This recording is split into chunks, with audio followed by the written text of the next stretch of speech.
Good morning, all. I'm going to call this meeting to order. If we could all stand to say the pledge, please. I pledge allegiance to the flag of the United States of America and to the republic for which it stands, one nation, under God, indivisible, with liberty and justice for all. Welcome to the 2024 deliberative session for the Governor Wentworth Regional School District deliberative session. My name is Caitlin Murphy, and I am pleased to serve as your moderator this year. For those who are unfamiliar with the people up front, let me introduce them. As I call your name, will you please raise your hand? We have Heather Cummings, Dana Streeter, Tom Bickford, Brody Deshay, Charlene Seibel, Stephanie King, Mary Schilleriff, Dr. James Manning, James Pittman, John Widmer, Caroline Arakalian, Barbara Lohman, Kathy Oblinas, Kathy Legase, and Michelle Capone. Before we delve into any substantive matters, I'd like to dispense with some preliminary matters. There may be a few people in the audience who are not registered voters within this district. You are more than happy to be here and observe, but I'd like to remind you that you are guests of this district and that you may not vote on any issues regarding any matter, and doing so constitutes a criminal offense of a misdemeanor. I'm confident, therefore, that we'll have your utmost cooperation. Out of curiosity, will you please raise your hand if you are an unregistered voter? Unregistered voter. Thank you. Is anyone aware of any unregistered voter who did not raise their hand? There are 5 articles we will discuss today, and they can be found in your annual report starting on page 42. If anyone desires to amend an article or make substantive motions, please try to keep it simple and straightforward so it's easy for everyone to follow. There will be no amendments to amendments permitted on the floor at the same time. We do operate under SB 2, which is 3 procedural twists. First, an article cannot be killed by tabling or passing over it. Second, the default budget amount in Article 2 is not amendable, as it is amount fixed by law. And 3, the warrant articles whose wording is prescribed by law cannot be amended. During this meeting, we do not follow or adhere to any specific parliamentary rules. This year, the 5 warrant articles were submitted by the board, and I therefore will recognize a board member to speak first on each of those articles. If an article is not amended during this meeting, it will appear as is on the ballot in March. If, however, it is amended, then the amended version will appear on the ballot. For those who do speak, I'll ask that you come to the microphone in the middle of the room, please, and announce your name and the town that you are from. I will read each and every article before we discuss it for the benefit of those who do not have the annual report or may be listening on the radio or watching on television. After an article is read, it will be moved by the person presenting the article, and then I will seek a second before discussion can commence. All motions or amendments that voted on today require a simple majority. After a reasonable period of time has elapsed for anyone who desires to speak or comment on the article, I will entertain a motion to terminate debate or call the question. I'll always waver on the side of permitting people to speak rather than prematurely cutting off debate, as we only do this once a year. For those of you who have cell phones, if you could please make sure they're on silent or turn them off, that would be greatly appreciated. As you are aware, there can be various motions that can be made prior to the motion to adjourn, which may alter a previous vote. Therefore, I recommend that you all stay to the end of the meeting to ensure that you're here for all discussions. A motion to restrict reconsideration may be called on any article that has already been discussed. Should a motion to restrict reconsideration passes, those of you who want to leave prior to adjournment can leave with confidence that the now restricted articles will not be considered at this meeting.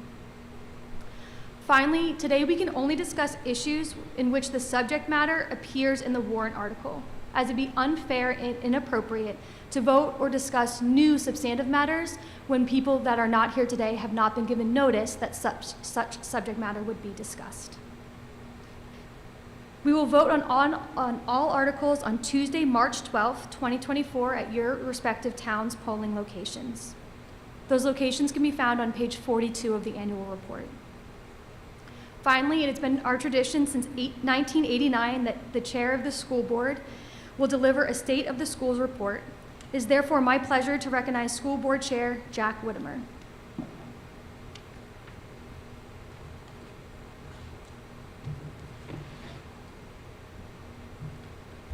Thank you, Caitlin. Good morning. My name is Jack Whitmer, and I am Chair of the Governor Wentworth Regional School Board. I want to welcome you all here today and thank you for joining us for our annual deliberative session. As the morning goes on, we will review the state of our schools, the rationale for each article on the warrant, and the district's proposed budget for fiscal year 2025. At this time, I'd like to begin with the state of the schools, sharing some highlights from each of our principals over the past year. At Kingswood Regional High School, we urge students to take full advantage of the many opportunities provided to them by our supportive communities. By doing so, they will lay the groundwork for a successful educational experience at Kingswood. We are proud of our many traditions and opportunities that are provided for our students.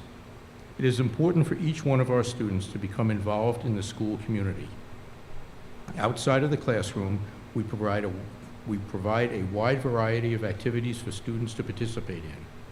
We are proud of the ample opportunities for students to make connections with our staff and take advantage of all we have to offer here at Kingswood. Our goal at Kingswood Regional High School is for students' time here to be rewarding and at the same time prepare them for the rest of their life experiences. The Lakes Region Technology Center remains committed to helping each of our students reach their career goals. Our complete complement of staff has the highest expectations for themselves and their students toward building an environment of continued success. Today, we work with our community partners to integrate a student's career path. LRTC staff has made tremendous strides to learn about what each of our students values about themselves and help them to build the future they wish to work toward. At LRTC, we value and are committed to the qualities of leadership, responsibility, trust, and collaboration. Our student leaders pledge as officers to uphold and exhibit those values in the work they commit for their career and technical student organizations. Each year, we build upon our commitments to our school and our community. We give back in ways that are immeasurable and demonstrate the values learned along the way. LRTC staff and administration appreciation and are grateful for the work that the GWRSD does to support all at the LRTC. By being respectful, motivated, and safe is at the center of all we do at the Kingswood Regional Middle School. We believe that it is most important that our students understand and live by these values. The creation of these school-wide expectations allows students to access common language, expectations, and instruction from all of the adults in the building. The intent of these efforts is to sustain a climate and culture within the building that supports all learners. With that being said, community service projects are an important part of the culture at the middle school, which includes the organization and delivery of 40 Thanksgiving turkey baskets to families in need.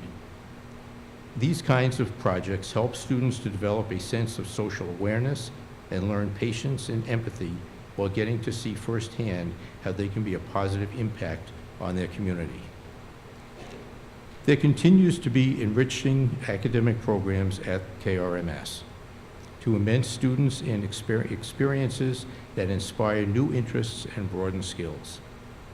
This programming includes STEM-based projects in science and technology, as well as strong arts and music programming to encourage self-expression, creativity, and to build confidence. KRMS also offers diverse extracurricular clubs and interscholastic athletic options, including volleyball, skiing, pictured on the slide, that help to foster important work ethic, perseverance, preparation, commitment, and interpersonal skills. Looking forward, there are continued efforts to strengthen the KRMS advisory program. Advisory offers the structure to meet adolescents' developmental needs because it is one of the places where there is a true focus on the notion of the whole child. Advisory seeks to ensure that every child has a meaningful relationship with an adult and a sense of belonging among their community peers. The 2023-2024 school year has brought many exciting changes to Carpenter School, beginning with the installation of a brand-new playground. Thanks to the hard work of the Friends of the Carpenter School Playground Committee and very generous donations from within the community, the new structure was ready for kids to enjoy on their first day of school.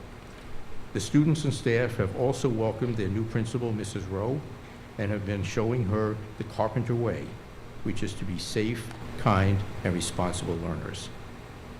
In the photographs above, students are shown connecting with various members of the community. In October, the Wolfboro Fire Department visited for Fire Prevention Week. In November, the entire student body collected and hand-delivered hundreds of non-perishable donations to the Life Ministry Food Pantry annual food drive. December highlighted our young musicians in their winter concert right here at the Kingswood Arts Center. Most recently in January, the Carpenter School PTO hosted and organized a Cabin Fever family game night that was so much fun and very well attended. The students and staff at Carpenter look forward to more fun and learning in 2024. The awesome Otters of Crescent Lake School have had a fantastic year filled with opportunities for learning a wide array of classroom and school-wide activities. Our 4th through 6th grade classrooms are bustling with mathematics and literacy lessons, with our teachers leading the way through a collaborative team approach. Students often gather in cross-grade levels, Otter families, as a way to meet with friends outside their class and grade level. 6th grade students lead our Otter family teams at a school-wide event such as the Otter Fun Run, Spring Field Days, and Fall Festival. When we gather as a school community, classrooms take turns sharing their learning that was focused on monthly themes before we all celebrate as a school community. Whether students are participating in band, chorus, student council, or in our OtterBots robotics team, unicycle team, drama club, or other after-school clubs, CLS students are always following the Otter way of being ready, respectful, and resilient. Effingham Elementary School celebrated its 20th birthday in the fall of 2023. Winter sports at King Pine is a long-standing tradition for all students in grades 1 through 6. Other beloved activities include family and community helpers participating in the Pumpkin Path Walk on the EES walking path, while kindergarten and sixth grade went caroling at Mountain View Nursing Home. Other highlights from the past year include EES students and staff having presented their findings from the Volunteer Biological Assessment Program along with the Green Mountain Conservation Group. And one of our very own, Mark McKinley, was recognized and honored by the Daughters of American Revolution Winnipesaukee chapter. In each and every environment, EES students and staff are learning together, striving to bring their best selves, and demonstrating how to be responsible, respectful, mindful, and safe. New Durham School has been fortunate to have artists in resident visits, with more to come.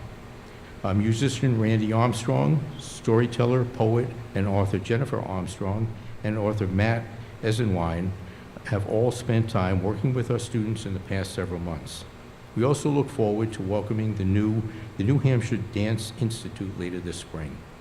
We continue to use the responsive classroom practices on a daily basis, as well as play-based learning in our kindergartens. A highlight of third grade is learning about our town histories.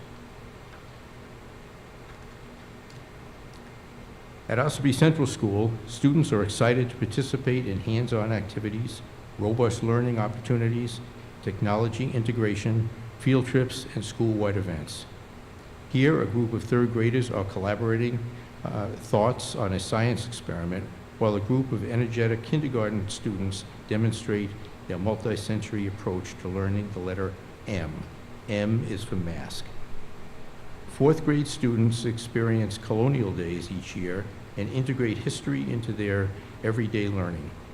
During the month of January, OCS students in grade 4, 5, and 6 enjoyed a variety of winter sports such as skiing, snowshoeing, and ice skating.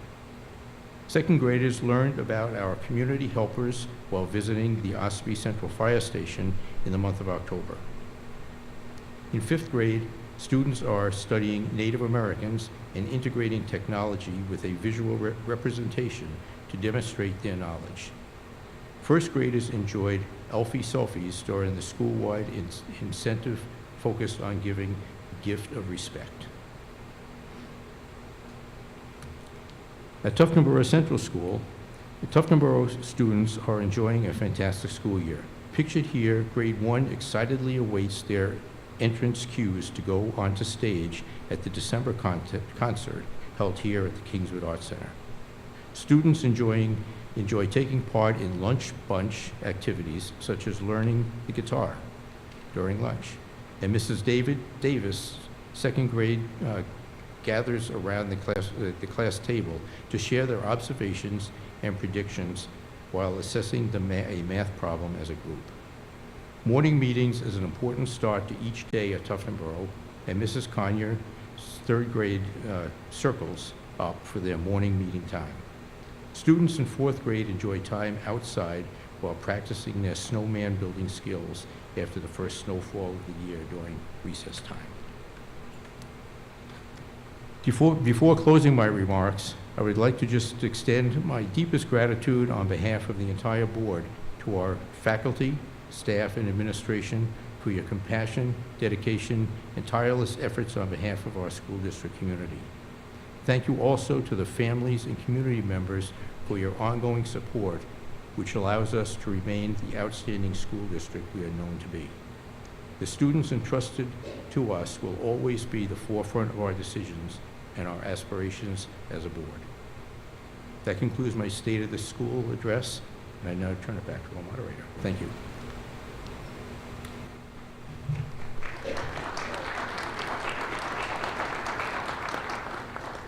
Thank you, Jack. Starting with Article 1, we will not vote on the substantive Article 1 today, as you will vote for the candidates that are running in March. I would like to announce the candidates that are running. We have Beth Scheckler, who is running unopposed in New Durham. For member at large, we have Mary Schillerith, who's running again and is being challenged by Wesley Smallage. And in Tuftonboro, Jack Widmer is running again and is being challenged by Guy Pike.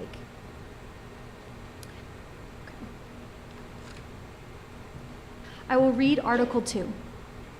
Shall the Governor Wentworth Regional School District raise and appropriate as an operating budget, not including appropriations by subject warrant articles and other appropriations voted separately, the amount set forth on the budget proposed with the warrant or as amended by vote of the first session for the purposes set forth therein, totaling $62,838,424.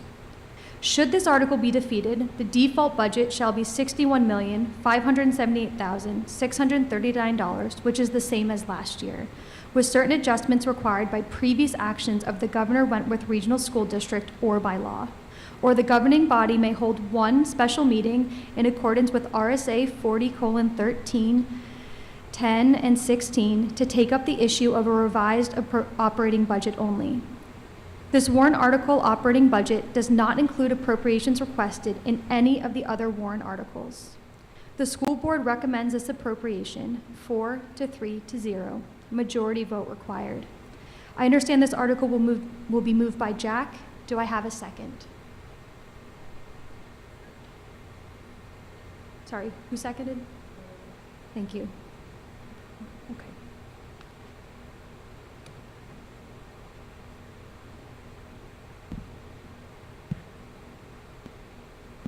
Thank you. I'd like to start with an overview of the ESSER funds, also known as the Elementary and Secondary School Emergency Relief Funds. These are COVID-related emergency funds from the federal government to help reopen and keep schools open across the nation. The funds must be used for activities and projects that are related to COVID and acceptable under the grant guidelines. Priorities were established for use of these funds. In order, here are the priorities we set. First, student safety and well-being. Next, addressing learning loss and improving student achievement. And third is looking to enhance our HVA system for students' health and safety and as an investment in our schools that will defray costs down the road. The funds are available in 3 phases. ESSER 1, or the Corona Aid, Relief, and Economic Security Act, CARES, was the first phase of the funding. These funds were to purchase personal protective equipment, plexiglass, Chromebooks, software for remote instruction and meetings, cleaning supplies, tuition for remote learning programs, and nursing services early on in the pandemic. ESSER 2, or the Corona Response and Relief Supplemental Appropriations Act, CRRSA, funds were devoted to increasing the academic achievement of our students. As part of this, we were in the second year of 2-year math positions in each of our schools and a curriculum project manager at the high school. Additionally, we added social and emotional learning resources, supplemental reading materials, funds for more extensive summer programming through this past summer, and funds for after-school tutoring and transportation. Also included in this grant is work under the umbrella of the New Hampshire Learning Institute, including consultation and professional development for teachers and administrators. ESSER 3, or the American Rescue Plan, ARP, is the third phase and the largest amount of money. This is where the third priority of the school board comes into play. The ESSER 3 grant is the largest amount of grant money at $6,582,666 and must be expended by the end of 2024. The grant guidance expressly identifies heating, ventilation, and cooling systems as supported activity. Consideration of putting the money into our buildings will save us from incurring additional costs down the road to upgrade these systems. Remaining funds, 20%, are required to be applied to learning loss.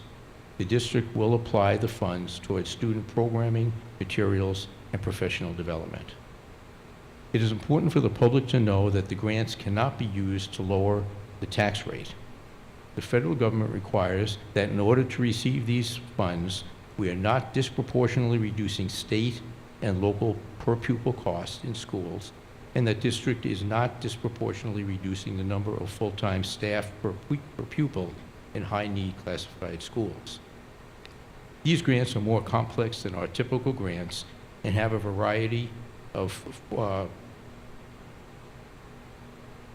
requirements imposed by the federal government, including formulas to ensure we are following the guidelines. There is some flexibility during the grant period to modify the grant activities, such as if an activity results in some leftover funds, which can be then reallocated.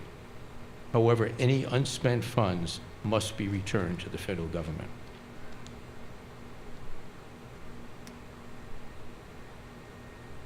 Moving on to the budget, the budgeting preparation begins in October, with staff members in each school providing the school principal with their budgetary needs. Each administrator submits a budget to the SAU office.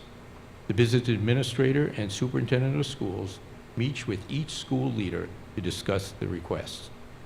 If there is a large increase in an individual budget, unless there is a special circumstance or very well justified rationale, the administrator is asked to review the budget and reduce it while keeping priorities intact.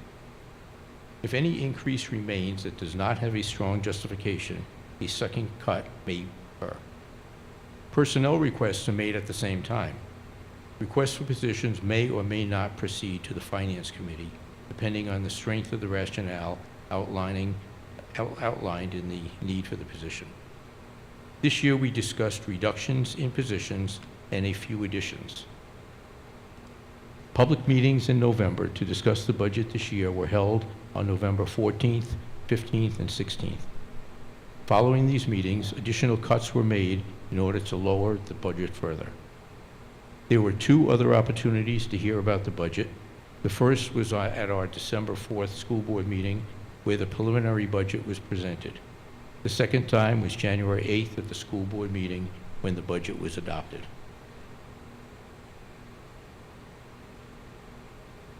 Schools are labor-intensive organizations, and wages make up approximately 76% of our budget. The wage line does not include the Kingswood Complex School Resource Officer. This position will be presented in a warrant article and will be addressed later in this presentation. This budget includes 2 math coaches through reductions in class size and retirements. These additional staff positions will have a relatively small impact on the budget.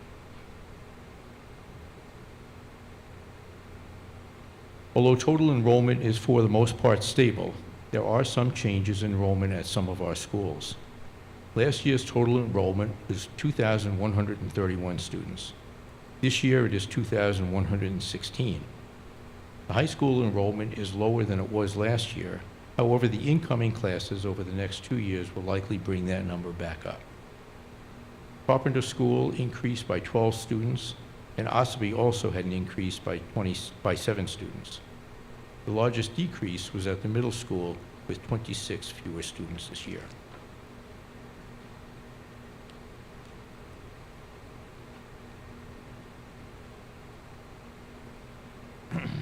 The decreases you see in these lines are the result of our administrators scouring through each school's expenses to cut back where they could. Items related to building and maintenance were also reviewed and cut back to offset the repair and maintenance list that needs to be attended to this year, in addition to the capital improvement list. The professional service line represents about 1/3 of the increase in the general fund. This line is contractual for our students who attend Lakeside Academy, one of the district's alternative programs for non-traditional students. Here in the second half of the general fund budget, we continue to see cuts in supplies, books, and other printed media, replacement equipment, and replacement furniture in order to balance out the increases in some of the other areas. The increase in the new equipment line is a continuation of a district-wide technology project to recable each school, as well as updating one aspect of our technology infrastructure at the Kingswood Complex. The new furniture line shows a small increase over the previous year due to the middle school and special education department needs.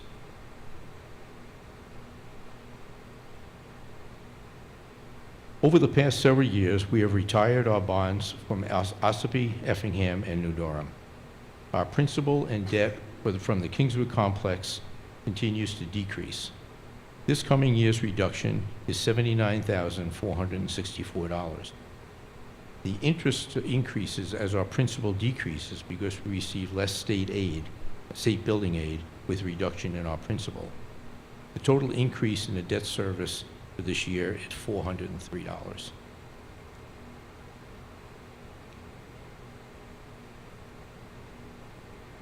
The revenue budget is impacted this year by the decrease in state aid we will receive in the form of a state aid or adequacy aid. The state aid is based on a complex formula that considers the number of students overall, the number of families receiving free and reduced lunch, special education membership, and other differentiated aid. The other decrease in the revenue budget is the school building aid that is due to the bond payment decreasing.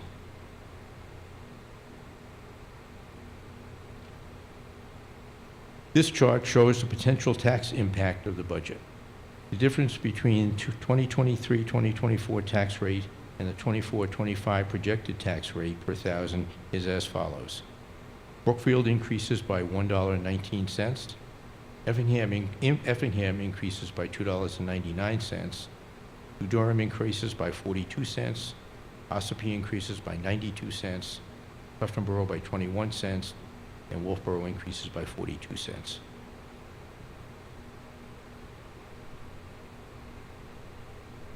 RSA 40:13, the official ballot law, also known as SB 2, determines what is to be included as part of a default budget. A default budget is the amount of the same appropriations as contained in the operating budget, authorized the previous year, reduced or increased by obligations mandated by law or previously incurred, such as debt service and contracts. One-time expenditures are not included in the default budget. The purpose of presenting a default budget is to give the voters an understanding of what a budget would look like should the proposed operating budget be voted down. The default budget is $1,259,785 lower than our proposed budget.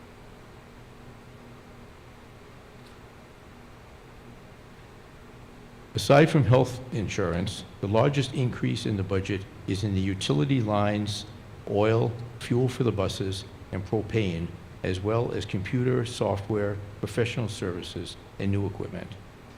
If these monies are not spent, the money will be returned to the taxpayers. However, it would be irresponsible not to include this in the budget, knowing that these utility costs are so unpredictable. The difference between the proposed budget and the default budget is $1,259,785. I point this out to illustrate the care that was taken in trying to bring a very responsible and reasonable budget to the taxpayers.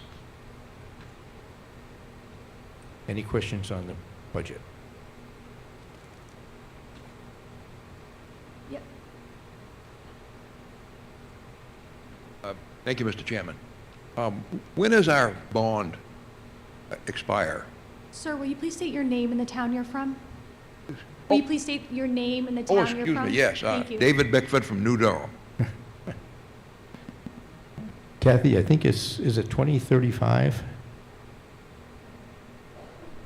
You got it up in the top, little button. There you go. I want to say it's either 2032 or I actually have it on my Okay. computer. 2032. But Okay. We'll Been a while ago verify then, huh? that date. Okay, thank you. Any other questions on the budget?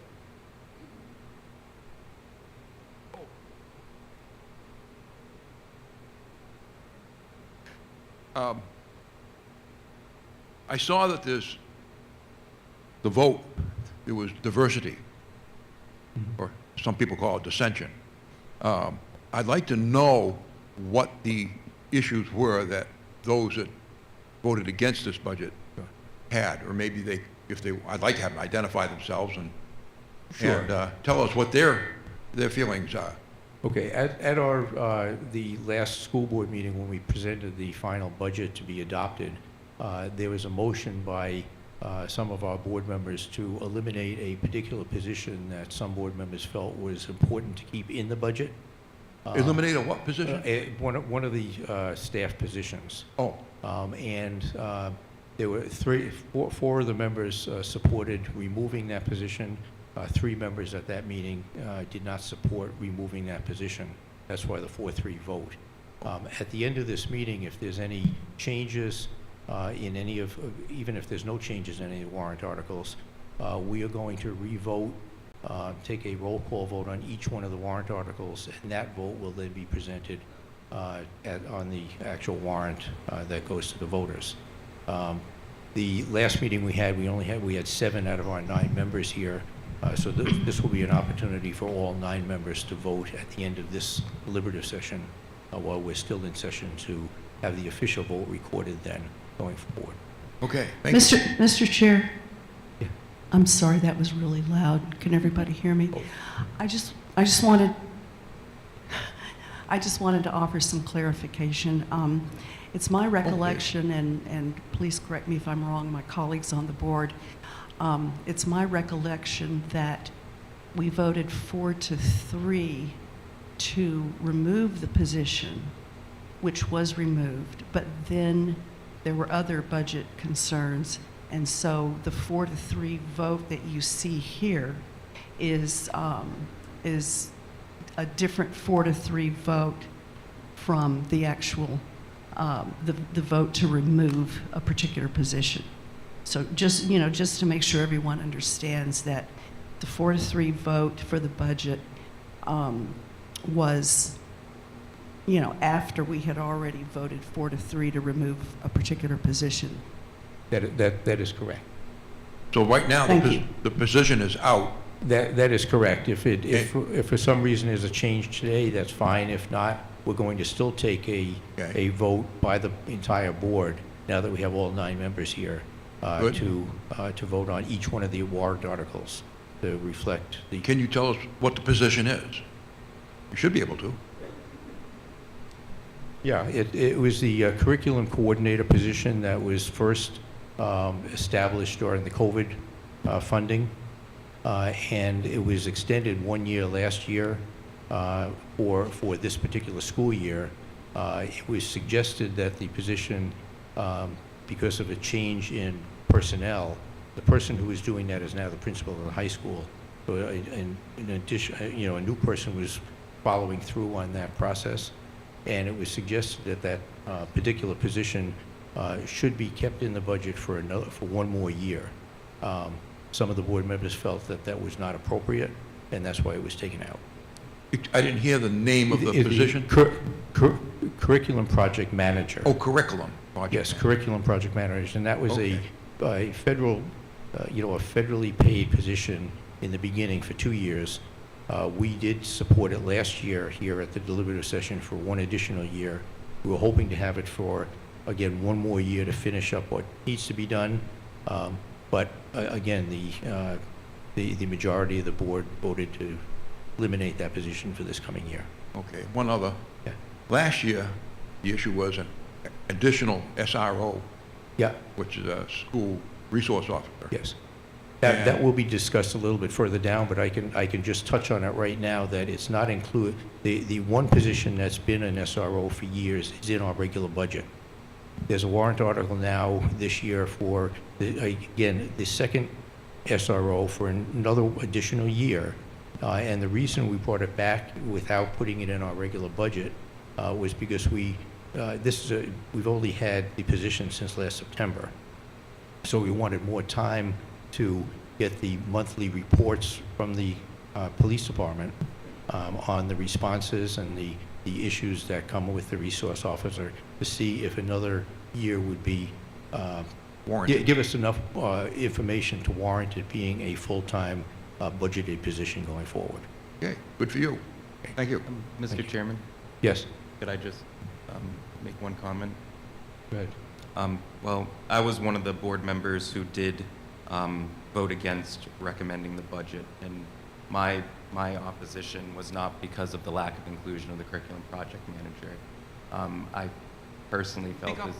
Sorry, the mic is loud. I'm trying not to speak too loud into it. But my opposition had to do with more with, I believe that there were other priorities that our spending should go towards, especially with this current year's increase. And I just want to clarify that it didn't have to do. Not everyone who voted against recommending the budget necessarily did it because they were opposed to the curriculum project manager not being included in the budget. But I made comments ad nauseum at both our New Durham board meeting and also our board meeting that happened in the high school in the lecture hall, and you can go watch those recordings. They were recorded. They're on Wolfboro Community Television on their YouTube channel.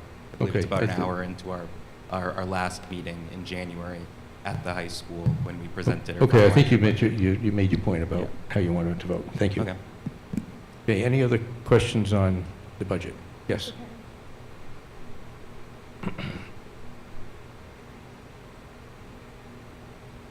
David asked my first question, so thank you for that. Yeah, Sorry, Ken Perry, Wolfboro. thank you. My second question is, could you explain a little bit more as to how those proposed increases in taxes, how they differ so much and why? Sure. And maybe if that chart could go back up at the same time? Okay. The changes in the individual towns have mostly to do with the funding formula. For those people that aren't aware of the way our funding formula is constructed, and this goes back to 1963, 75% of our taxes are based on average daily membership. That's the number of students each town has within the district. The other 25% is based on equalized property valuations. So as a town's school population goes up, 75% of that is going to be reflected in a change in their tax rate. As valuations of each town go up, that has a 25% effect on the tax rate. It's interesting to note that even though some towns have seen larger increases, mostly because of the ADM in their individual towns, the more property wealthy towns pay a higher per pupil cost for each one of their students, again, based on property value. So if you look at the cost per pupil,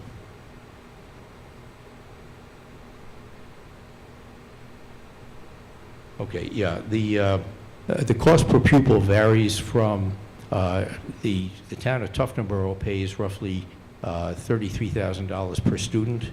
The town of Effingham, I believe, is at okay, here we go. Because of the funding formula, again, the values of the different towns, the projected per pupil cost going forward for this year, Brookfield is going to pay roughly $22,123 per student. Effingham is going to be paying about $18,590 per student. New Durham, $23,201 per student. Ossipee is going to be paying about $19,787 per student. Tuftonboro, $35,253 per student. And Wolfboro, $31,354 per student. The average cost per student for the district is $25,577. So you can see that the funding formula tries to level out the property wealthy towns paying more per student, and the towns with less property values, paying less per student. All these students are getting the same education, but obviously the property wealthy towns can afford to pay more per student. And this funding formula has worked for us for 60 years now. It was first established when the district was established in 1963. Does that help?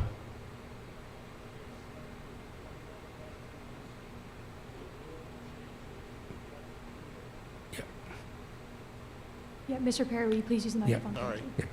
Thank you for that. The enrollment changes that you've used for this chart are based on the enrollments of last year, is that correct? Right, 2 years in arrear, and the evaluation, the assessed valuations that the state uses are also 2 or 3 years behind. Okay, Yeah. thank you.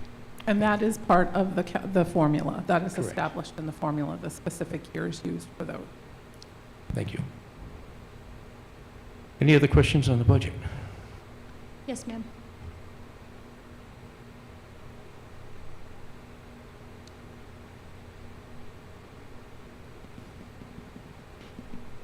Beth Shackler, New Durham. Chair Whitmer, you mentioned the ESSER 3 funding, that there's 20% allocated for the district to use for learning loss. Yes. Is there a plan regarding how those funds will be allocated at this point? Yeah, I'll let the superintendent speak to that.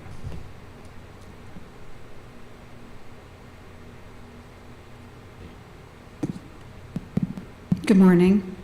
So the 20% of ESSER 3, it's coming up to about 1.2 million. The plan for that will be for programming for students. We're looking at summer programming. We're looking at materials for students, for all students across the district. And we're looking at professional development under the focus areas, under the new strategic plan that the board will review on Monday.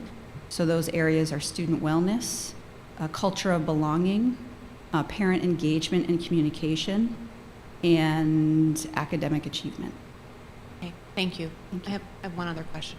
Yes. Sure. Okay, so there's been some varied discussion about the position that was just discussed in the previous question.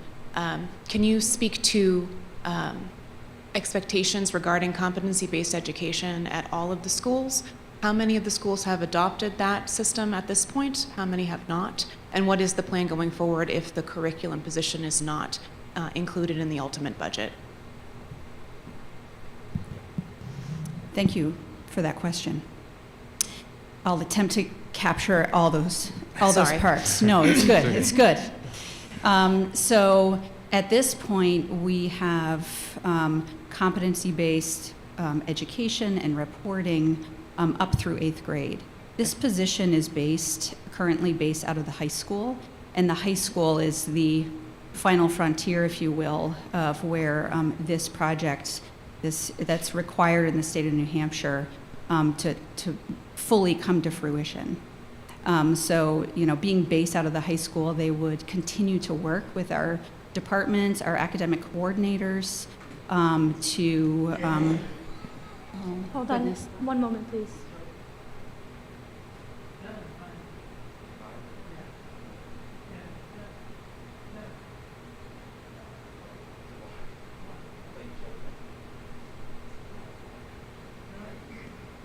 You all right, sir?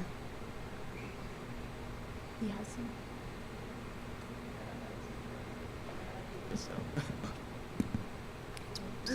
His wife is here.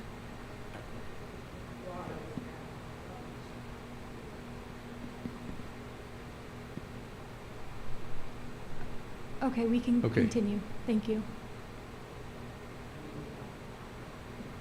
Okay, looks like we're okay, thank you. Okay. I'll try to remember where. Right. Curriculum project manager, thinking based out of the high school. So moving forward, if this position were to exist next year, this position would be supporting our departments in this area, continuing to support it. We're also looking at having our reporting systems have the capacity to reflect exactly what we want to accomplish at the high school. So our online system, student information system, learning platforms, and some of that transition, if there's going to be a change, we're looking to have a leader to help to guide and facilitate that work next year. Thank you. Thank you. Any other comments, discussion? Seeing no other discussion, oh, yes.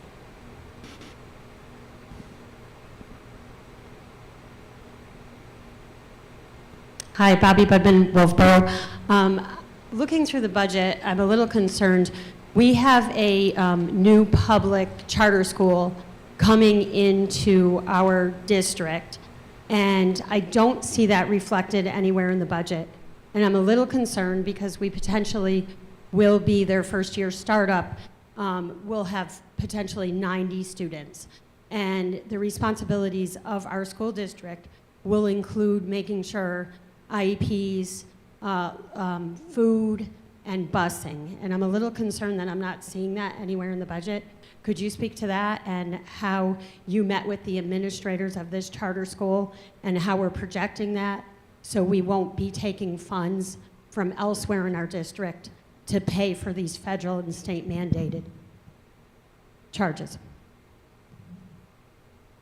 Thank you. So as far as the district's responsibility to cover funding for a charter school, what a district, if there's a charter school within the district, the responsibility is to provide special education students for those who qualify for special education and are our residents.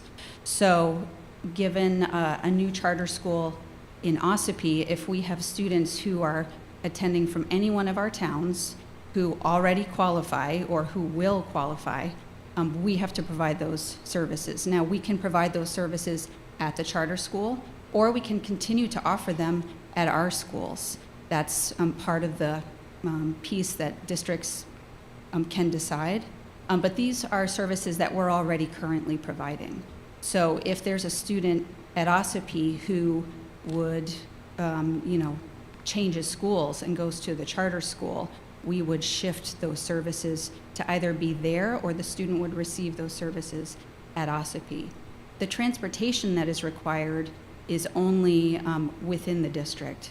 So with all of the transportation routes that we have across the district, this is not a large anticipated cost for this startup charter school or students who would go to this charter school. We have routes that are in and around Ossipee currently, and we wouldn't be responsible for providing food to the charter school. So my question is, I feel like it might be naive to say that just the students from within our school district will be attending this charter school. Currently, Cornerstone Christian Academy, which is 1 mile away from this charter school, they have 75 students. Those 75 students will now be able to be offered the same curriculum a mile up the road on public tax dollars and busing. And as far as food, there is absolutely no cafeteria in this public charter school. So I just feel like this is naive. It's not in the budget anywhere. I don't see the school listed in the budget anywhere. Have you met with the administrators of this incoming school? I nor any of us, to my knowledge, have met with these administrators. This school is not part of Governor Wentworth Regional School District, so although yes, it is, they receive tax dollars, they receive funding from the state. It is not from this district. They're not part of this district, and we're only responsible for special education services. We are also responsible for busing. Is that listed in our budget? Within the district, yeah. Mm-hmm. Mm-hmm.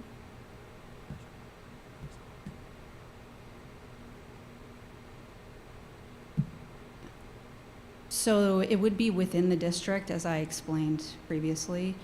Or if they're receiving their special education services there, then we would have to bus them. That's right. But there is not, we don't have any anticipated enrollment numbers. We don't have that data. We don't have any of our families telling us that they're transferring. We've not received one call or one message from a family saying that they're changing schools next year and to make those plans. So that's not an anticipated budget line item that we would plan for. But we know it's coming.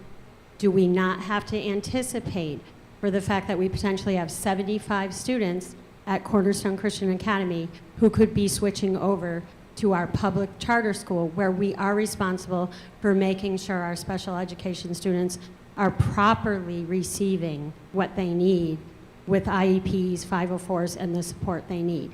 I do not see that line item in the budget. If you'd like to. I guess one of the questions I would ask is, of these 75 students at Cornerstone that may switch over, how many are currently special education students?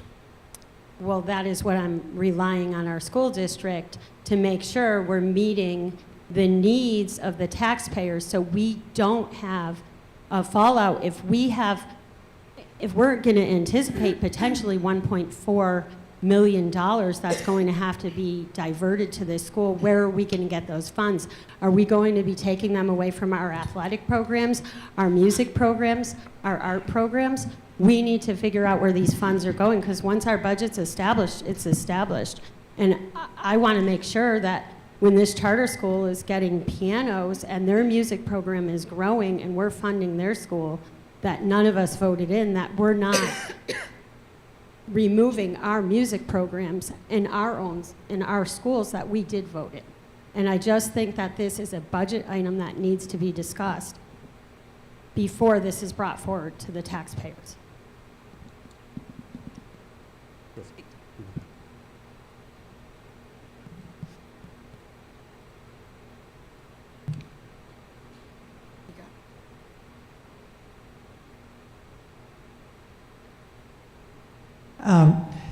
Let me just comment briefly on that.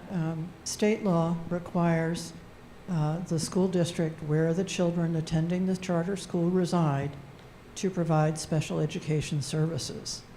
The services can be provided, as the superintendent explained, by sending someone to the charter school or by having the charter school students go to the local public school to receive the services during part of the school day.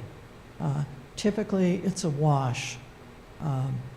At this time, it's impossible to predict, obviously, how many kids in the charter school are even going to need special education services, because the district doesn't have enrollment figures. On the issue of transportation, charter school students, like private school students, are by law entitled to the same transportation as the students attending the public school. That does not mean you add buses and new routes. It simply means that the private school kids and the charter school kids can ride on the same buses as the other kids. And typically, a private school and a charter school located within your district will coordinate its calendar, its school hours, and everything else so that the kids can ride on the bus. The other possible expense, and this would be entirely within the district's determination, would be if the district chose to provide special education services to a charter school student at some site other than the charter school and other than the local public school. For example, it decided that rather than have a physical therapist go to the charter school, the child would go to the physical therapist's office. In that situation, the district would have to transport the child between the charter school and the physical therapist's office. Thank you. Comment? Just one comment to everybody. In terms of special education funding, that particular line item in the budget is where the most cushion, and if you could say it that way, is built in because of the impact of students coming into the district. So that's actually already factored into the budget as it currently is. So there is some flexibility there already in this budget. Yeah, thank you. If you look at the details, last year I think we budgeted $1.8 million for special education tuition, and this I think our ending year number came in about 1.2 million, but we've budgeted on 1.8 million again for this coming year, because you never know exactly how many students you're going to have in the special education program. So we've had that cushion in there. And again, to kind of reiterate, if we budget some money and it's not expended, it goes back to the taxpayers as a credit on their taxes the following year. So I think we've taken the precautions to, certainly from a special education standpoint, to include enough money in the budget based on the historical numbers we've seen over the last probably 10 years of what we budgeted and what we actually spent to have enough cushion in that budget to handle what needs to be handled. Mr. Chairman, Madam Moderator. Brody? Also, can you hear me? Okay. These mics. Okay, here we go. It's worth mentioning, too, we have a capital reserve trust with money saved in case we do need to have additional money for that special education line. If memory serves me right, it's about $180,000 in that, or is it 112? 180? Yep. 180,000. Thank you, Brody. I forgot to mention that, but Yeah. you're right. There is a trust fund that was set up years and years ago. Should any given year we have a shortfall on special education, that money is in a trust fund that we can draw on if need be. So between what we've budgeted this year and the trust fund, I think we have plenty of money available should a couple of students be included in this process. Any other comments or discussion on Article 2? Being no further discussion, I declare that Article 2 will appear on the ballot as it was read. Moving on to Article 3. To see if the Governor Wentworth Regional School District will vote to raise and appropriate up to the sum of $150,000 to be added to the Maintenance Capital Reserve Fund previously established to maintain and repair schools, and furthermore to name the school board as agents to expend. This sum to come from the June 30th, 2024 fund balance available for transfer on July 1st, 2024. No amount to be raised from taxation. The school board recommends this appropriation 7-0 to 0. Majority vote required. I understand this article will be moved by Stephanie King. May I have a second? Second. Thank you. Stephanie? Thank you, moderator. This capital reserve account is for the maintenance and repairs to the schools in our district. This capital reserve was established in March of 1990, and to date, this fund contains $183,111 and can only be used for this purpose. The school board members are the agents to expend these funds, and this is a fiscally responsible way to add and hold funds for repairs to the schools. Much like the turf field capital reserve warrant article, we are requesting the appropriation to come from the fund balance at the end of the school year and subsequently will have no impact on taxes. Any comments or discussion on Article 3? Yes, ma'am. From Wolfboro. Sorry, will you please repeat that? Becca Brownell Smith from Wolfboro. Thank you. I just had a question. The article itself, it says it's for the maintenance of the buildings and whatnot. Can you tell me how it's any different than Article 5? And because they sound kind of identical. Yeah. Yes, thank you so much for that question. They do look awfully similar. This warrant article is specifically to move funds from the fund balance. If there are any funds available or left over at the end of the year, for example, so should we have any funds left over from not needing to use all those special education funds that we'd allocated, then we would move to expend $150,000 of that fund balance to move that into this capital reserve fund. The other warrant article for maintenance would be raised and appropriated through taxation. Okay, thank you. That's a great question, thank you. Yes, sir. David Bickford again, New Durham. This is about the same number, isn't it, about every year, I think? And I'm curious what your expenditures runs on this. Quite frankly, I'm surprised you can do it so cheaply. Okay, if I can pick up on that, there's two separate warrant articles this year which do look very similar. This warrant article is to increase what's in the capital reserve fund should there be some catastrophic need down the road that we can tap these funds into. The other warrant article is for, and that's coming up right away here, for annual maintenance issues that are outside the day-to-day operation of the building. In other words, buying a new boiler for a building or something like that. And, you know, Jim Pittman is going to explain that when we get into the second warrant article for the same $150,000 number on what we've expended for last year and what some of the proposals for next year to go forward. So Okay. that's coming up in the next presentation. So I'll get the expenditure. Correct. You'll see what we spent money on so far, but the money we're asking to put away into the reserve fund, there's no intent on using any of that money right now. It's to put that money in the capital reserve fund, so at some point, should we have, again, a catastrophic loss or something within the district, that we have additional maintenance money that we can tap into without going back to the taxpayers. Yeah, so it won't lapse, I guess. Correct, Yeah. correct. It's a non-lapsing, capital reserve fund. Okay, thank you. I think adding to this warrant article, I'll just say, or accepting this warrant article would also give us the ability to not go into bonded projects in the future if we can have this. So for that planning purpose of those larger expenditures down the road, things like replacing historic windows in Carpenter School, and roof replacements, things like that in nature, which go beyond the annual maintenance that is covered into the other warrant articles. Any other comments? Being no further discussion, I declare that Article 3 will appear on the ballot as read. Moving on to Article 4.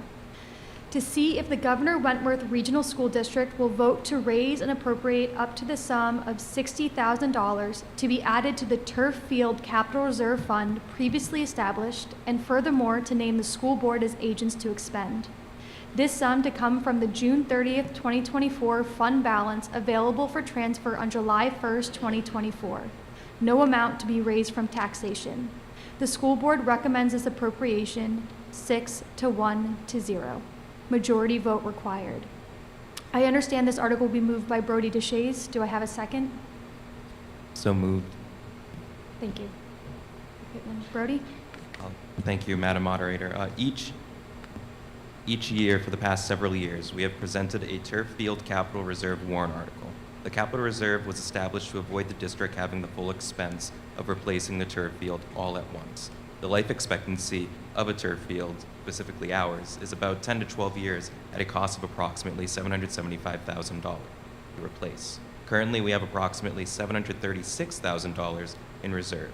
When the fiscal year is at end, we hope to add the $60,000 from this year's warrant article for a total of $796,000. We have been able to extend the life of the turf field to about 15 years through meticulous care. With the continued support of the warrant article, we should have the full cost of the replacement in 2025. I urge everyone to support this warrant article, as no tax impact. Thank you. Any comments, discussion? Yes.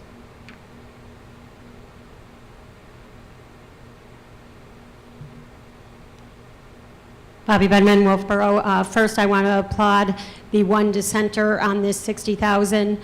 Finally, after all these years of standing up here arguing this, I think that it's really important that the voters know that what we're voting for is to replace a turf field with a turf field.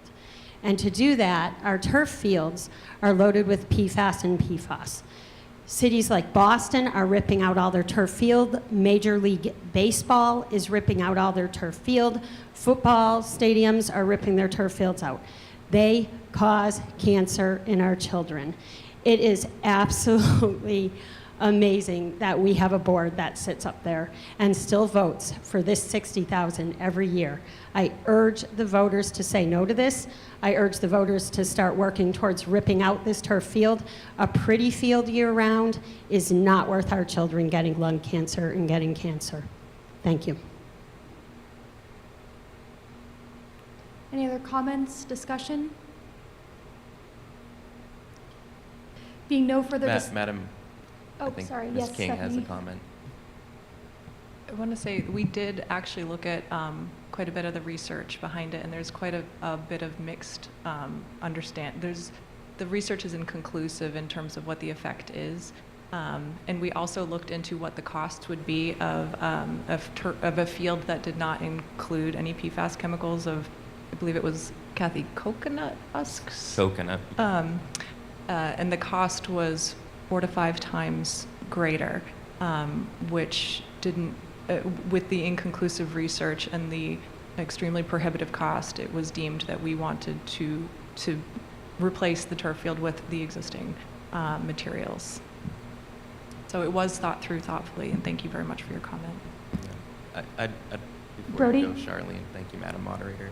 We have already raised $736,000 in reserve for the purpose only of expending to buy this turf, to replace this current turf field, and it's getting to the end of its useful life. And in order for our students to be able to utilize, a football field, soccer field, to have their games and their practices there, after the useful life of this turf field is up, we'll need to replace it. So it's pretty essential to our sports programming to have this field replaced, and we're using money that's left over at the end of the year to put into this capital reserve to eventually expend on a turf field. So I think it's fiscally prudent. As Ms. King said, we did review a number of different articles and medical reports and things of that nature at the Buildings and Maintenance Committee, and the science is just inconclusive.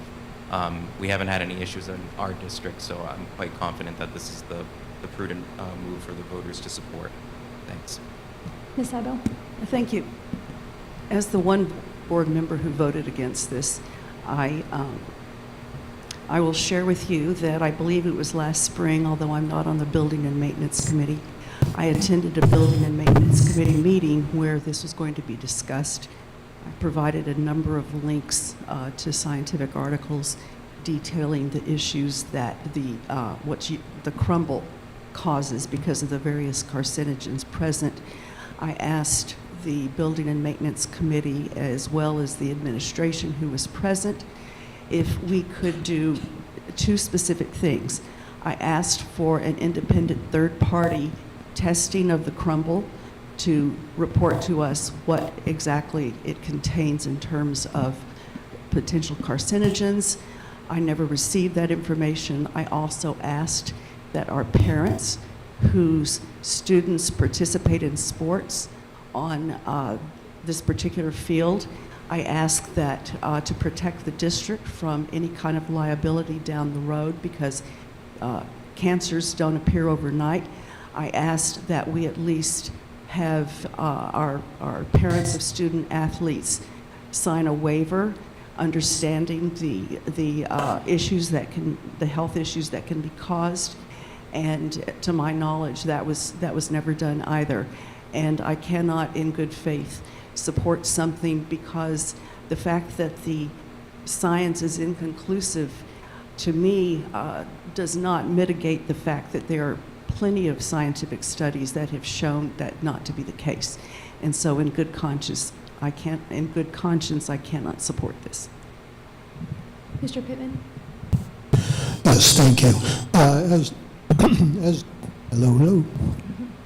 As the leader of the Building and Maintenance Committee, I will say we spent a lot of time, a lot of effort on this. This is a serious concern.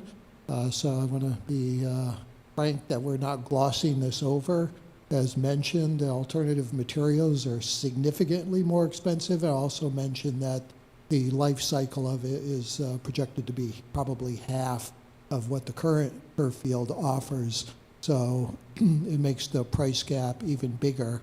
It's difficult when we're getting a lot of responses from people who are so-called experts in the field.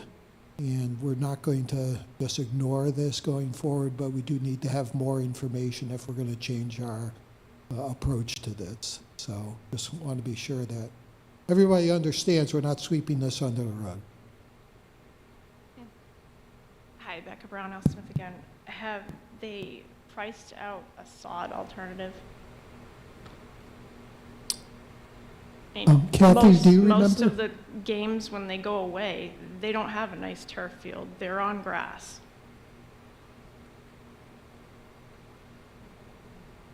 We haven't in the past. Okay. Thank you. Any other comments, discussion? Being no further discussion, I declare that Article 4 will appear on the ballot as it was read. Article 5. Shall the Governor Wentworth Regional School District raise and appropriate the sum of $150,000 for repairs and improvements of buildings/grounds at the Kingswood Regional High School, Kingswood Regional Middle School, Lakes Region Technology Center, Kingswood Arts Center, Carpenter School, Crescent Lake School, Effingham Elementary School, New Durham School, Ossipee Central School, Tufton Borough Central School, and the SAU 49/transportation facility. The school board recommends this appropriation 7-0 to 0. Majority vote will be required. I understand that this article will be moved by Jim Pittman. Do I have a second? Thank you, Dr. Manning. Mr. Pittman?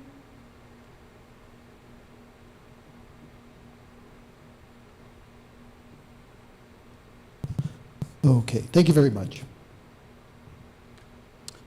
Each year, the board puts forth a building and maintenance warrant article for capital improvements. It's varied between $150,000 and $200,000. For the years when it has been $150,000, we invariably have projects that are not completed and need to be considered the following year. This is the case this year. This warrant article includes the funds for multi-stack compressor replacements at the high school, middle school, and the technology center, carpeting replacement in Ossipee and several classrooms, window replacement at Carpenter School, and parking lot lighting replacement at the Kingswood complex. Our quotes and estimates for all the capital improvements needed comes to well over $150,000 requested in this warrant article. As we consider the priorities for this warrant article, should it pass, I'd like to take the opportunity to highlight some of the projects completed because of voter support for the warrant article last year. Other projects completed by our maintenance department include multiple painting projects at Tufton Borough and the middle school, installation of Promethean boards at various sites, fixing sheetrock that was damaged over time, as well as deteriorated boards. There are a few more projects taken care of by our talented and dedicated maintenance staff. For example, at Ossipee Central School, let's begin with the maintenance department replacing 30-year-old carpet with VCT tile, which is shown in this photo. In the Ossipee Center School, as you can see, a length of sidewalk was replaced at the school. Kingswood Middle School, pictured here, you see the rear canopy at the middle school, which was originally sheetrock. Due to the moisture, it was failing and became a hazard due to falling pieces. Overture Partners Construction replaced it with a plastic composite called AZEC to ensure it will withstand moisture and not deteriorate over time. Other facilities projects completed include protective window film at the SAU building, a lighting upgrade here at the Kingswood Arts Center, and tree removal at the SAU, Lakes Region Technology Center, and Carpenter School.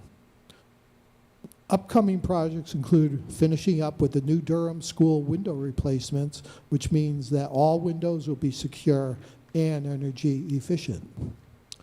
Additionally, at Ossipee Central School, the playground fence is getting replaced due to the hazards of the failing posts and fencing materials. Tufton Borough Central School will have sidewalk repairs completed. And Effingham Elementary School will have their sidewalk replaced. Lastly, Tufton Borough Central School will have the final sections of the roof replacement completed. These two sections of the roof are over the kitchen and ramp, as well as over room 141.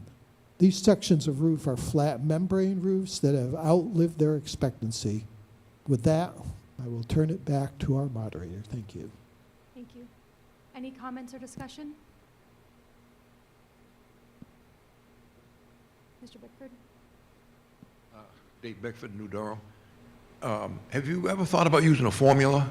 I believe like the federal government for their buildings often use a formula for how much money to put away each year on I think it's on a square foot basis. You're just trying to look ahead and then factor how much you need, right? Yeah, each year, we establish a list of projects that we know are needed. As Jim Pittman said, in years past, we had asked the taxpayers to put $200,000 away, which helped to complete a lot of those different projects. Over the years, whether it be $200,000 or $150,000, we prioritize what we see as needed repairs going, for the next year. Some of those repairs have to be put off maybe to the following year, but we really haven't used any kind of a formula based on square footage. That's again why we're asking to increase the funding in the capital reserve account against in case something comes up that we don't anticipate. Yeah. But this year we've taken a look at these projects that we want to do in 2024, 2025, to use this $150,000 to complete those projects.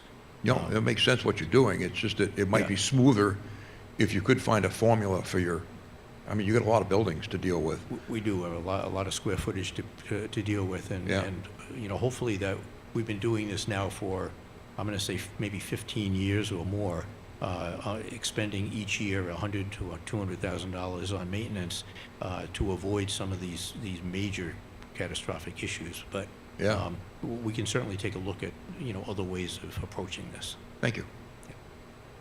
And if you don't mind my adding, there are generally two major categories of maintenance. One is predictive maintenance, which are things you know are going to happen. You may know you're going to have to change the oil in your car. And for us, mechanical systems and so forth, we know compressors and all that have a certain lifetime, and it's projected when we might need to service or replace them. And other things are less predictable. There are things that just happen. A meteor comes through the roof, and you have to patch it. There's probably no way you're going to know that. And of course, these days, maybe a lot of that is weather-related. If we have severe weather events, say we have a flooding of a building, something like that. There's a certain amount of putting your finger in the wind and trying to take a good guess of it. But I think our staff's done pretty good at trying to predict as much as they possibly can on an ongoing basis. But as Jack said, this other capital reserve fund is hopefully giving us a cushion for those events that we don't see coming. Mr. DeShays? Thank you, Madam Moderator. It might be good for Kathy Oblinis to kind of discuss the Joint Loss Committee and how that process works, so people know, we have staff that are meeting and discussing these things regularly. So that might clarify some of the questions or maybe concerns if you'd like. Really not much.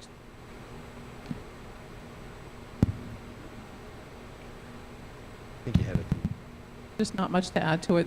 It's requirement or RSA requirement that we have joint loss committee with representation from all of the stakeholders, and we do that. We discuss safety issues, concerns, first injury reports, whatnot. So we certainly are on top of everything. There's always common dialogue going on if there's a safety issue. So we're always looking at it and taking care of what we can. Any other comments? Being no further discussion, I declare that Article 5 will appear on the ballot as read. Article 6, to see if the Governor Wentworth Regional School District will vote to raise and appropriate the sum of $55,080 for a second school resource police officer, an SRO, for Kingswood Complex for the 2024-2025 school year. The school board recommends this appropriation, 7-0 to 0. A majority vote is required. I understand this article will be moved by Tom Bickford. May I have a second? Second. Brody? Excuse me. In January,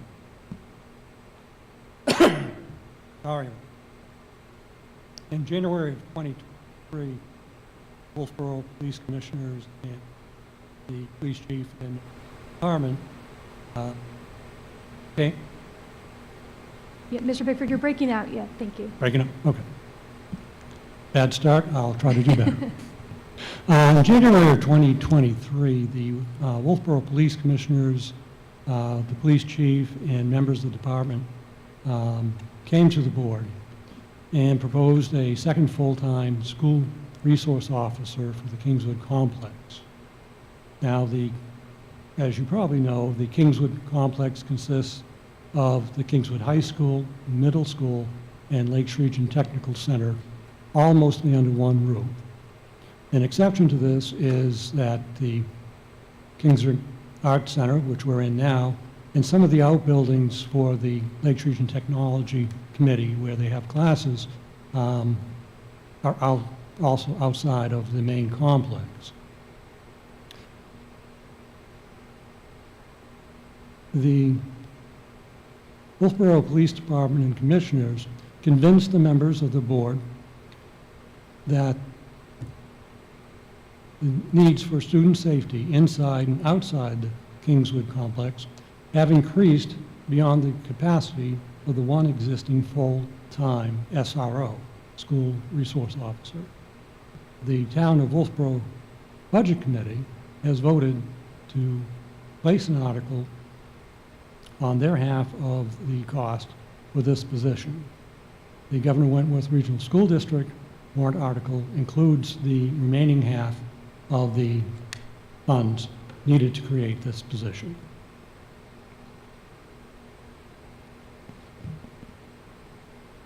Thank you. Any comments, discussion?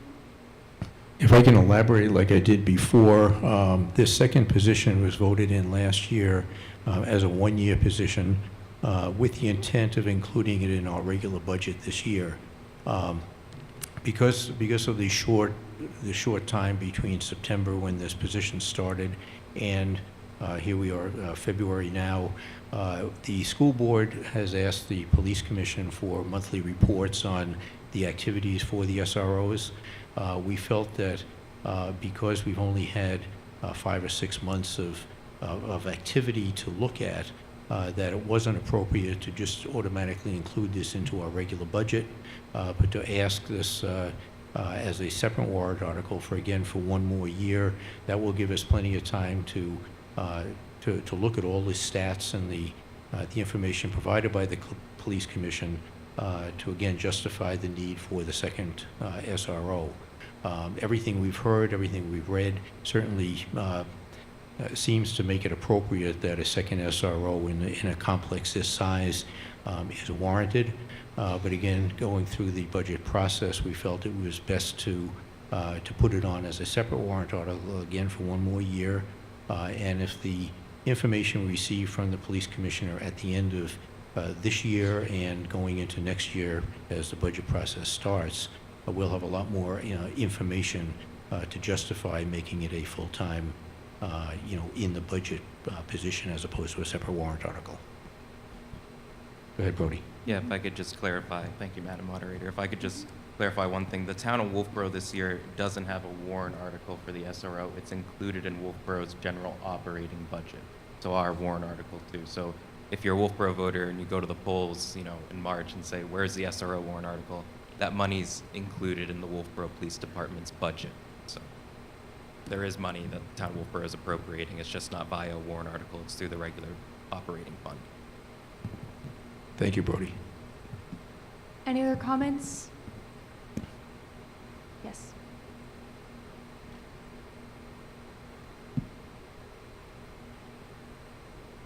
Bobby Budman, Wolfboro. Is there a way we can hear from the leadership of the Kingswood Complex about how this SRO has been working out for the last 5 months to help the voters determine whether this is still a needed position?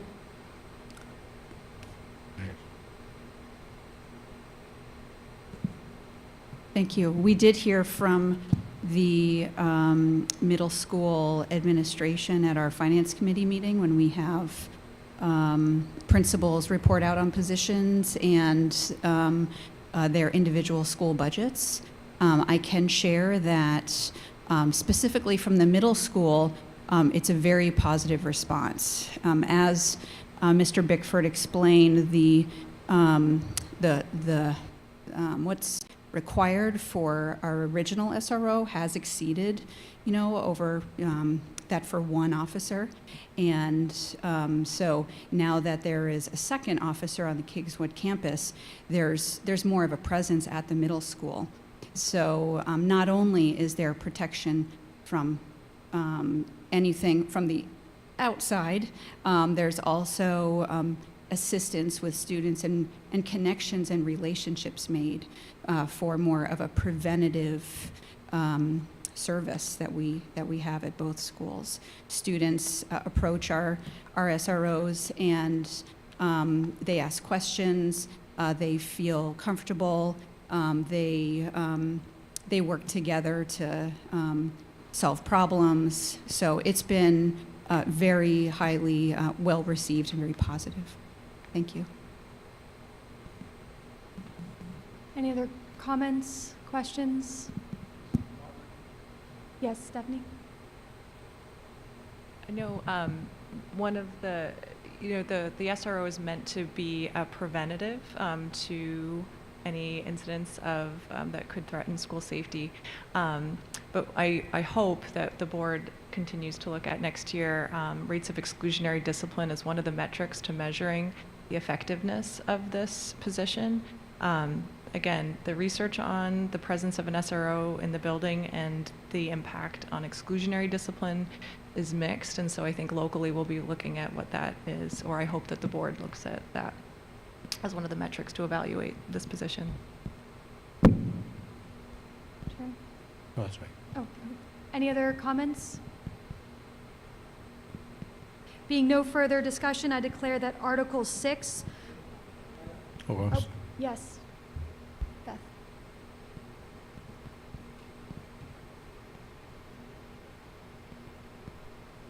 Beth Scheckler, New Durham. Stephanie, can you elaborate on that comment that you made about exclusionary discipline and which direction an SRO typically influences those rates in schools? So the research is mixed on it, Beth. Thank you so much for that question. If the SRO is utilized as it's intended to be utilized, which is really to strengthen prevention systems, strengthen relationships, as Dr. Eric Kelly had said, then we would like to see rates of exclusionary discipline decreasing, because as students feel safer at school, they have that stronger sense of belonging, they would want to be there, they would be less likely to commit acts that would result in exclusionary discipline. So if a school resource officer is utilized as they're intended to be utilized, we would see those incidents go down. If they are not being utilized in that capacity and they're being utilized more in a responsive capacity to assist administration with discipline, which is not as they're supposed to be utilized, we would see those rates stay consistently high or go up. Okay, thank you so much. One more time. Any other comments, questions? Yes, Mr. Perry.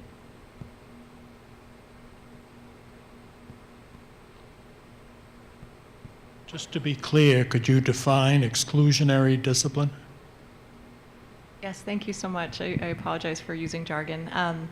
Exclusionary discipline would be defined anytime a student is removed from their learning environment. So in-school suspension and out-of-school suspension, and all of those rates are published on the Department of Education website. Mary?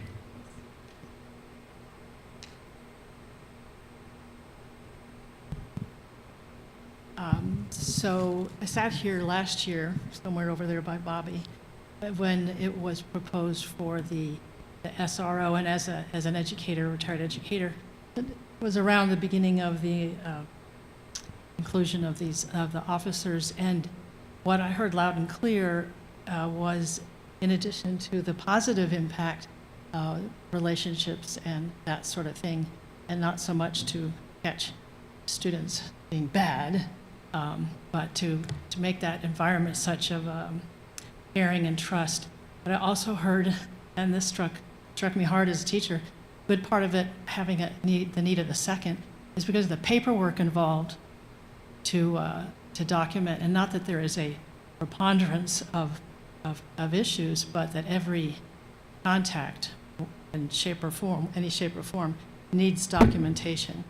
I also heard that the vetting of the person in the position would incorporate conversations with parents, community, and the social workers and the counselors at the school. So that helped me appreciate the need and the response. Thank you. Any other comments? Being no further discussion, I declare that Article 6 will appear on the ballot as read. Under Article 7, I understand there will be at least one matter of new business, and I turn this over to Jack. Yes, at this point, I would like to take the opportunity to thank Stephanie for her service on the school board. She's decided, for personal reasons, obviously not to run again for her term. She served on the board for a little over 3 years. We are certainly grateful for your service on the board and all of your support as a parent and involved community member. Stephanie, your strong voice and advocacy will be sorely missed. So thank you for your service. We appreciate it.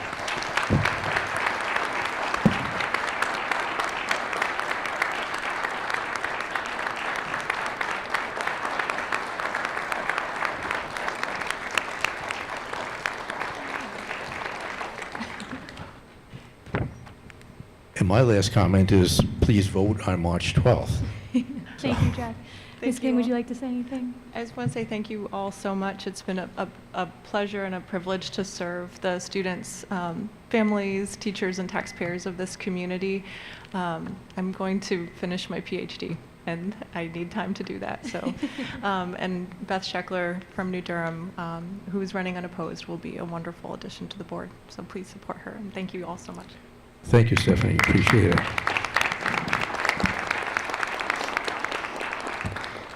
Any other new business?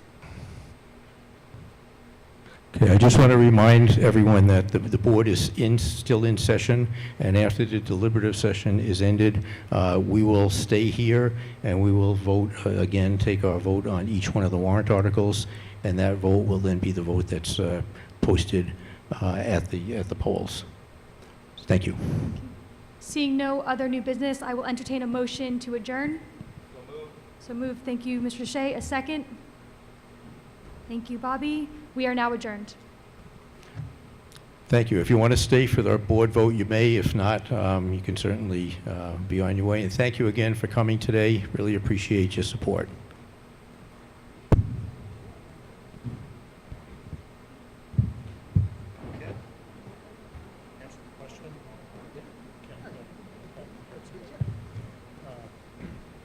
Does the turf field have to be there to the deep wells under the? No, that wasn't the concern. The concern, Put a natural turf field back and not affect the thermal wells. Cost.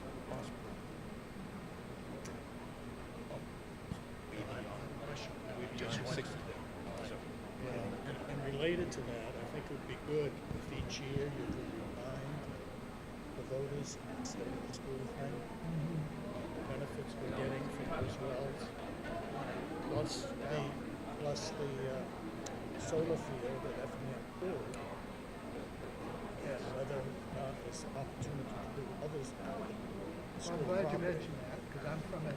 Right, oh, I knew that, that's why I wanted to. And I keep kind of bringing that up. It's like, let's do another.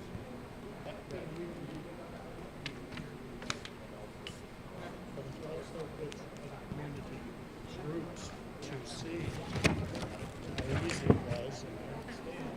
Somebody tried to tell me, get them out of FNM, and listen.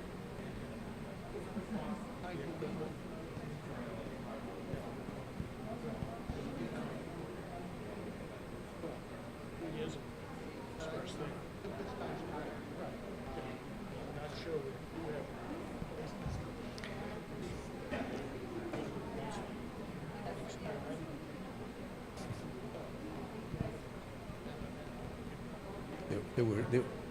There were like, I think, 300 wells, 400 feet deep, something like that. I mean, it was amazing.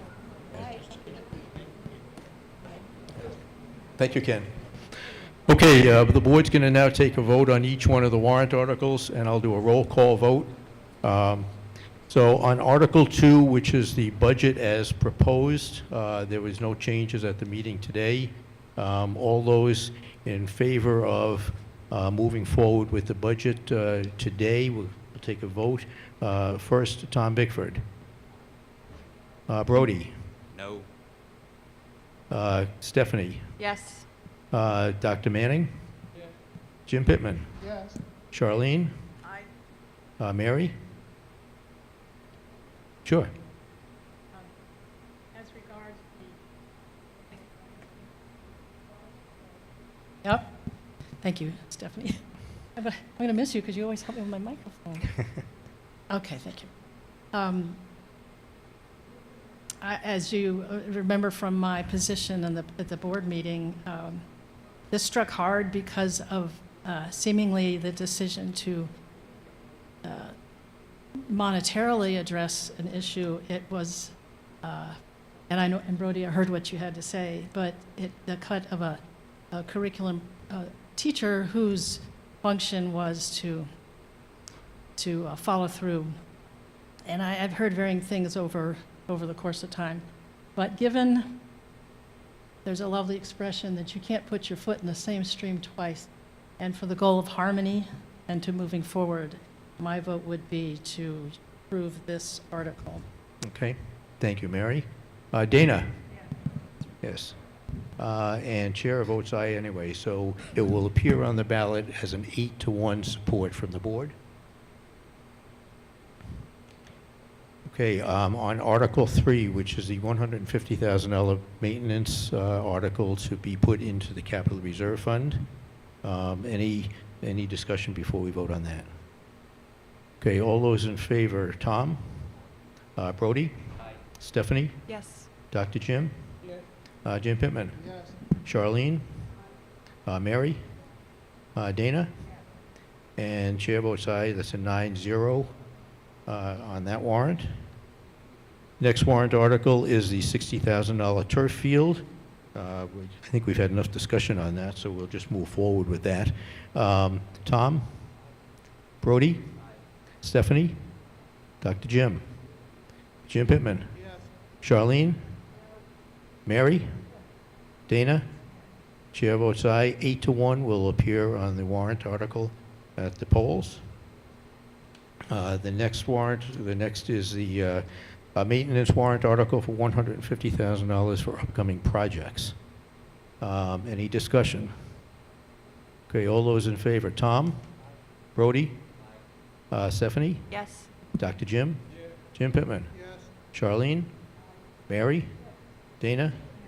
And chair votes aye, 9-0 on that part. And the last one is the, what is the last one? The last one is the SRO, for, again, a one-year position for the SRO. All those in favor of that warrant article as presented. Tom? Brody? Stephanie? Dr. Jim? Jim Pittman? Yes. Charlene? Mary? Dana? And chair votes aye, 9-0 on that. No, I'm sorry, no on the SRO? Okay. Sorry about that, didn't get that. 8-to-1 on the SRO. Okay, that's all I have at this point. I would entertain a motion to adjourn the board meeting. Yes, Jim?